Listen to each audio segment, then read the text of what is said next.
Opa, tudo bem? Item 11.1, súmula 330, que é decorrência do parágrafo 2º do 477, que é a questão do pagamento das verbas rescisórias. O que vem a súmula 330? Salvo engano, essa súmula foi quando eu terminei a faculdade, de 94. Uma súmula até um pouco já antiguinha, né? O que vem essa súmula dizer? É a questão da quitação civil. O que muitas vezes os empregadores ficam pé da vida é quando pago as verbas rescisórias aqui, pago o que eu entendo devido, depois o cara vai lá, contrata o advogado e entra na justiça. Ora, isso existe em decorrência do parágrafo 2º. Você está dando quitação do que está lá. O sujeito depois ele pode entrar com uma ação na Justiça do Trabalho pedindo verbas salariais num período que ele não estava registrado. Ele pode entrar com uma ação pedindo verbas salariais que lhe eram devidas e que não foram pagas, como hora extra, por exemplo. E o que muitas vezes você via tentando é empregador querer, pelo termo de rescisão de contrato de trabalho, não dar quitação de verba rescisória, mas dar quitação do contrato de trabalho. Esquece. No termo de rescisão do contrato de trabalho, o TRCT, você estará dando quitação do quê? Verbas rescisórias. E do que se estará dando quitação de verba rescisória? Das parcelas que expressamente estiverem sendo pagas ali, naqueles valores. Você não estará dando quitação do contrato de trabalho. Quitação de contrato de trabalho é uma outra coisa que depois a gente vai estudar, que é uma inovação da reforma trabalhista. Tá bom? E aí veio o súmula 330 no seu capítulo dizer o seguinte: o que está lá tem eficácia liberatória, ou seja, se dá quitação e depois a pessoa não pode correr atrás, em relação às parcelas expressamente consignadas no recibo. Se ali está férias proporcionais e eu assino, eu estarei dando quitação de férias proporcionais. Vamos imaginar uma hipótese melhor. Estamos no mês de maio. Já foram 5 meses com mais de 15 dias trabalhados. Já são 5/12 de 13º proporcional. Acontece que se eu der assinatura e ali constar 2/12 de 13º, eu estarei dando quitação do 13º proporcional. Eu não posso depois querer pedir diferença de 13º proporcional. Se eu tenho direito a 20 dias de saldo de salário e lá tiver 10, e eu dar recibo, quitação de saldo de salário, eu não posso correr atrás. Tá? Mas é lógico, eu estaria apenas dando quitação do que está lá, das parcelas que estão lá. Do que não está lá, eu não estou dando quitação. Óbvio. Mas era o que muitas vezes os empregadores queriam.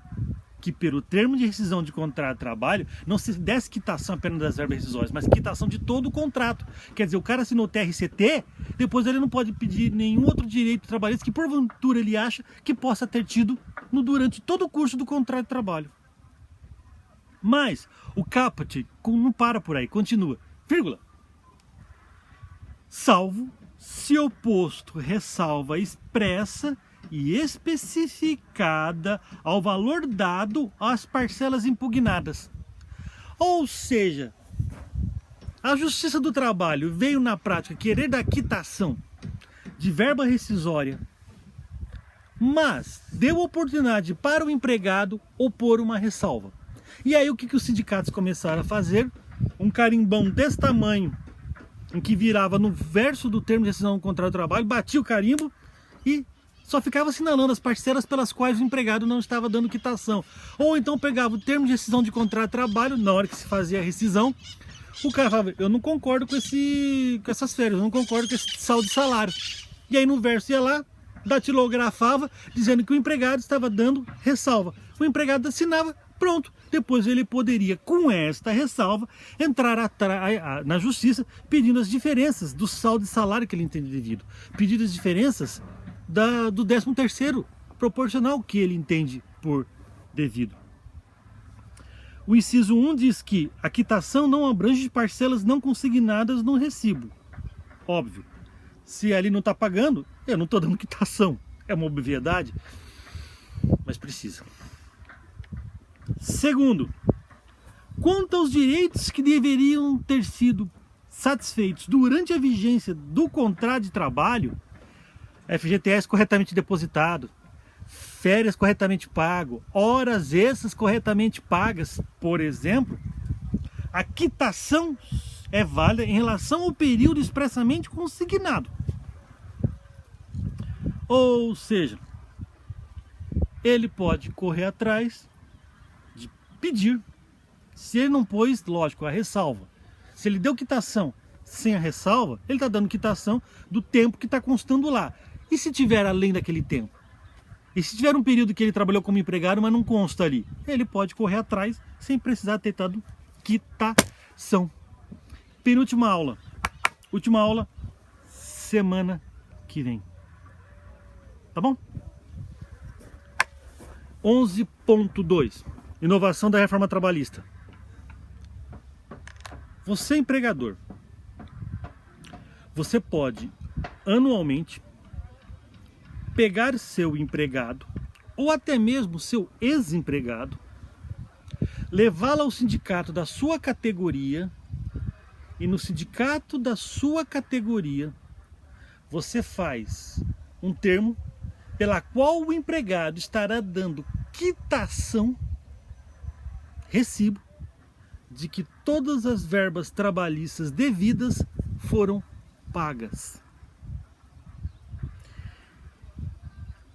Lembra que eu falei para vocês, salvo se não opor da súmula 330, em que muitas vezes o empregador tenta dar quitação do contrato de trabalho, de verbas durante o contrato de trabalho na rescisão, e o termo de rescisão de contrato de trabalho serve apenas para você dar quitação das verbas rescisórias, não de outras verbas do curso do contrato de trabalho.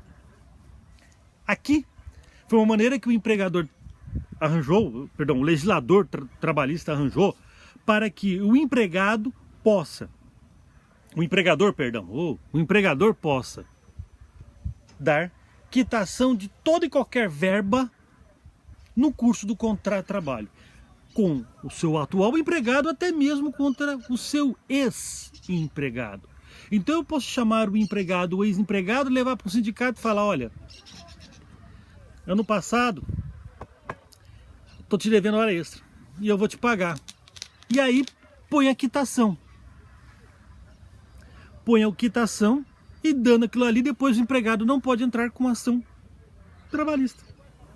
Tá? O termo discriminará as obrigações de dar e fazer cumpridas mensalmente.